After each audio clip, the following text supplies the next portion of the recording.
Gloria Steinem came into my life when she was 34 years old. First of all, she was breathtakingly beautiful.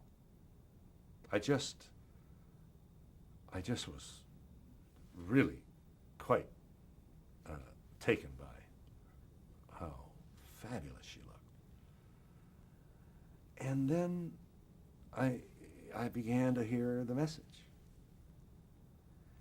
And I began to appreciate the virtue of this movement.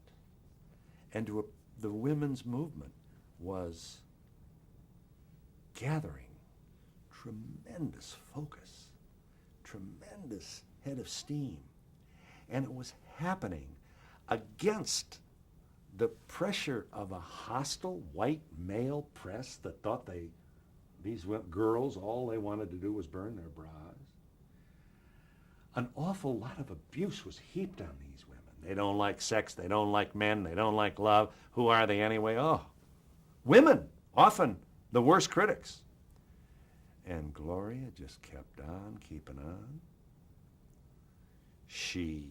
And as I watched her over the years, I saw her in personal appearances, spend hour and a half with young women students who would come up to talk to her after her lecture. I saw the personal attention she was giving. I saw the movement begin to wane. I saw the empty chairs. And I saw Gloria still out there. I mean, I came to the conclusion during the days of demonstrating, or when I began, the scales were falling from my eyes in the 60s, when I realized my country, all the wars my country fought weren't necessarily good ideas, and that we were a racist nation, and that there was such a thing as homophobia. All these things were occurring to me, and I began to look at myself, and I decided there were 4 phases to this kind of political epiphany. The first phase is the fun phase. We marched. We shall overcome. And it was moving. And remember, I was covering riots and demonstrations. And to be in the company of black people was itself exciting. To have people over to your house, to scare the neighbors who thought you were going to sell your house to a black person, to see the terror and the fear. But we were out there and we were meeting new people, and we weren't just Catholics who were kneeling down and praying. We were standing up and doing. It was fun. Enter the second stage. The second stage is the angry stage. Everybody's a bigot but you. I mean, you couldn't talk to anybody. Everybody else was a bigot except you. They didn't get it, they didn't understand it, and you turned people off. We went through that phase. The third stage is where the saints are made. The third stage is a sudden, overwhelming recognition of the enormity of the problem.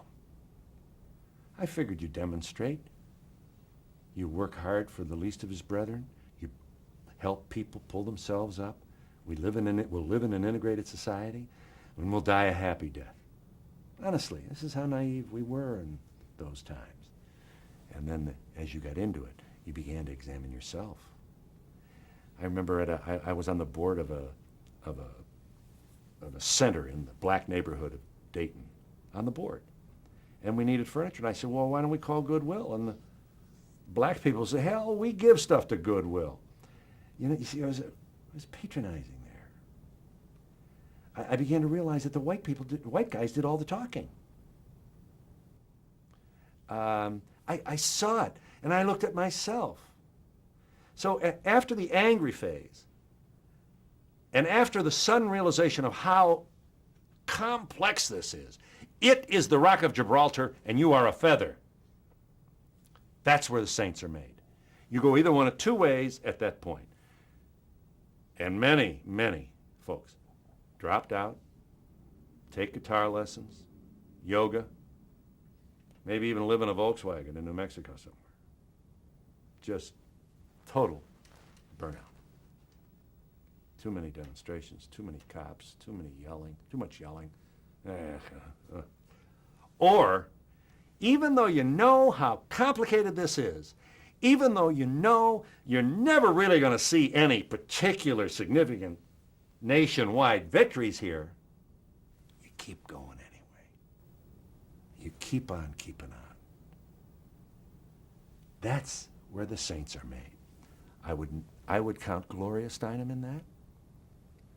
Ben Spock, patrician pediatrician from Cleveland, who would proudly get in that paddy wagon, and they'd haul him off to jail, and he'd go in there with his shirt and his tie, with a toilet that didn't work, sticking out of his cell wall. Ben Spock, millionaire. Dick Gregory kept on keeping on. Ralph Nader certainly knows how enormously complicated all the issues that he challenged. He keeps going anyway. I admire these people so much. They're the people who make the difference. Anybody can march and have fun and sing and drop out, but to keep going after the cameras are gone, after the newspapers have left, when it's no longer on the front page, when it's maybe a minor issue. The people who continue to speak to all those minor issues, and the big ones too, are my nominees for sainthood. And in my next life, when I am asked to approve sainthood for these folks, I'm going to vote yes.